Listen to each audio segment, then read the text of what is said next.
Hi hello నమస్తే నేను మీ SNR. ఈరోజు మీ ముందుకొచ్చాను ఎంపురాన్, అదే లూసిఫర్ 2. ఇక ఈ సినిమా రివ్యూ చెప్తాను. ఈ సినిమాలో రివ్యూ చెప్పే ముందు ఎవరు కాస్ట్ అనేది ప్రత్యేకంగా చెప్పక్కర్లేదు. టెక్నీషియన్స్, మెయిన్ కాస్ట్ ఎవరో చెప్తాను. ఫస్ట్గా మోహన్ లాల్, పృథ్వీరాజ్ సుకుమారన్, టిమోనీ థామస్, ఇంద్రజిత్ సుకుమార్, అభిమన్యు సింగ్, మంజు వారియర్, ఇంకా మిగతా వాళ్ళు చాలామంది చేశారు. ఇక మ్యూజిక్ వచ్చేటప్పటికి దీపక్ దేవ్, సినిమాటోగ్రఫీ సుజిత్ వాసుదేవ్, ఇక నిర్మాతలైతే సుభాస్కరన్, ఆంటోనీ. ఇక దర్శకత్వం ఎటు తెలిసే పృథ్వీరాజ్ సుకుమారన్ అన్నీ చేశాడు. ఇక అతని గురించి ప్రత్యేకించి చెప్పక్కర్లేదు. అతను actor, director, singer, producer, what not. అతని గురించి ఎంత చెప్పినా తక్కువే అనుకోవచ్చు. ఇక మోహన్ లాల్ హీరోగా నటించిన పొలిటికల్ థ్రిల్లర్ లూసిఫర్ మూవీ ఎంత పెద్ద హిట్ అయిందో మనందరికీ తెలుసు. ఇప్పుడు ఆ మూవీకి సీక్వెల్గా వచ్చింది ఎంపురాన్ లూసిఫర్ 2. ఈ సినిమా లూసిఫర్ మాదిరి థ్రిల్ చేసిందా లేదా అనేది మన రివ్యూలో చూద్దాం. ఇక స్టోరీ విషయానికి వస్తే పీకే రామ్దాస్, సచిన్ కేడ్కర్ తర్వాత అతని వారసుడుగా యూపీఐ పార్టీ తరపున అతని కుమారుడైన జితిన్ రామ్దాస్ టిమోనీ థామస్ను ముఖ్యమంత్రిగా చేయడంతో ఫస్ట్ పార్ట్ అదే లూసిఫర్ ముగుస్తుంది. దానికి కొనసాగింపుగా యూఎఫ్ఐ అధ్యక్షుడిగా ముఖ్యమంత్రిగా ఉన్న జితిన్ రామ్దాస్ తన యూపీఐ పార్టీ నుంచి వెళ్ళిపోతున్నట్టు ప్రకటిస్తాడు. అంతేకాదు ఉత్తరాదికి చెందిన బాలరాజ్ అలియాస్ బాబా బజరంగి, అభిమన్యు సింగ్కి చెందిన అఖండ శక్తి మోర్చా అనే హిందుత్వ పార్టీతో పాటు మరో పార్టీతో కలిసి పొత్తు పెట్టుకుంటామని, ఎన్నికల్లో పోటీ చేస్తామని ప్రకటిస్తాడు. ఈ నేపథ్యంలో జితిన్ రామ్దాస్ తన తండ్రి ఆశయాలకు విరుద్ధంగా అఖండ శక్తి మోర్చాతో పొత్తు పెట్టుకోవటాన్ని యూఎఫ్ఐ పార్టీ కేడర్ సహించలేకపోతుంది.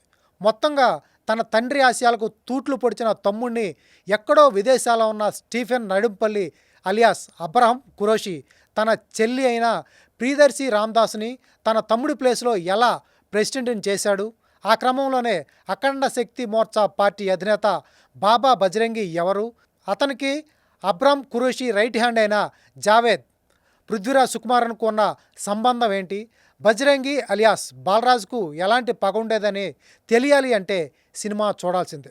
ఇక కథనం టెక్నికల్ విషయానికి వస్తే దర్శకుడు పృథ్వీరాజ్ సుకుమారన్ లూసిఫర్ కథను ఎంతో గ్రిప్పింగ్గా, పకడ్బందీగా, పొలిటికల్గా తెరకెక్కించాడు. ఇక రెండో పార్ట్ ఎంపురాన్ అనే టైటిల్తో తెరకెక్కించాడు. ఇక్కడ లూసిఫర్ అంటే దండించేవాడు, స్వర్గం నుంచి బహిష్కరించినవాడు అనే అర్థం వస్తుంది. ఇక ఎంపురాన్ అంటే దైవం కంటే తక్కువ, రాజు కంటే ఎక్కువ అనే అర్థంలో ఈ సినిమాను తెరకెక్కించాడు. లూసిఫర్లో కథ ఎంతో పకడ్బందీగా తెరకెక్కించాడు.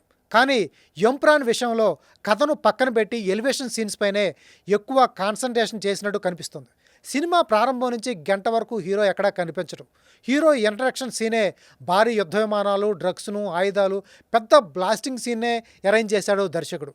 అసలు కేరళలో ఉన్న ఒక వ్యక్తికి ఇంటర్నేషనల్ మాఫియా లీడర్గా ఎలా ఎదిగాడు, అతనికి బ్రిటన్కు చెందిన సీక్రెట్ ఏజెన్సీ అయిన M16తో ఎలాంటి అనుబంధం ఉంది, ఇంత చేస్తున్న అబ్రహం కురేషిని భారత నిఘా వ్యవస్థ అతన్ని కనిపెట్టలేదా అనే డౌట్స్ సామాన్య ప్రేక్షకులు కూడా వస్తూ ఉంటాయి. ముఖ్యంగా హీరో తండ్రి పీకే రామ్దాస్ హిందువు, హీరో మాత్రం క్రిస్టియన్ చర్చ్ ఫాదర్గా పెరుగుతాడు.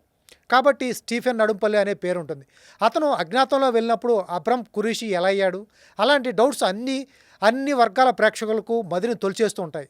ఇక హీరో హిందువా, ముస్లిమా, క్రిస్టియనా అనేది $1 మిలియన్ ప్రశ్న. ఫస్ట్ పార్ట్లో రాజకీయంగా ఎత్తులపై పై ఎత్తులు చూపించిన పృథ్వీరాజ్ ఇందులో తన చిన్నప్పుడు తన ఫ్యామిలీని చంపిన వ్యక్తిపై ప్రతీకారం తీర్చుకోవడంతో రెండో పార్ట్ ముగించాడు. చివరిలో ఈ సినిమాకి ప్రీక్వెల్గా ఎంపురాన్ 3 రాబోతున్నట్టు కూడా చూపించాడు. ముంబైలో స్టీఫెన్ నడుంపల్లి ఎలా డాన్గా ఎదిగాడు అనేది చూపిస్తున్నట్టు ఫైనల్గా కన్క్లూజన్లో ముగించాడు. హాలీవుడ్ లెవెల్లో నిర్మాణ విలువలు బాగున్నాయి.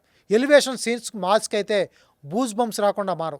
ఫోటోగ్రఫీ, నిర్మాణ విలువలు అయితే చాలా బాగున్నాయి. RR అయితే అద్భుతంగా ఉందని చెప్పాలి.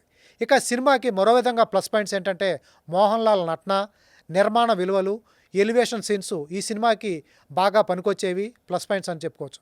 ఇక ప్రతి సినిమాలాగే ఈ సినిమా కూడా మైనస్ పాయింట్స్ ఏంటంటే కథ, స్లో నెరేషన్, లాజిక్ లేని సీన్సు, సినిమా నిడివి. లాజిక్ అందని ఎంపురాన్ లూసిఫర్ 2కు నేనిచ్చే రేటింగ్ 2.5. మీరైనా కామెంట్ చేయాలంటే కింద కామెంట్ బాక్స్లో కామెంట్ చేయండి. ఈ సినిమా ఎలా ఉంది ఏంటి, లూసిఫర్ కంటే లూసిఫర్ 2 బాగుందా, లూసిఫర్ బాగుందా, సినిమా లూసిఫర్ 3 వస్తే బాగుంటుందా అనేది కింద కామెంట్ సెక్షన్లో కామెంట్ చేయండి.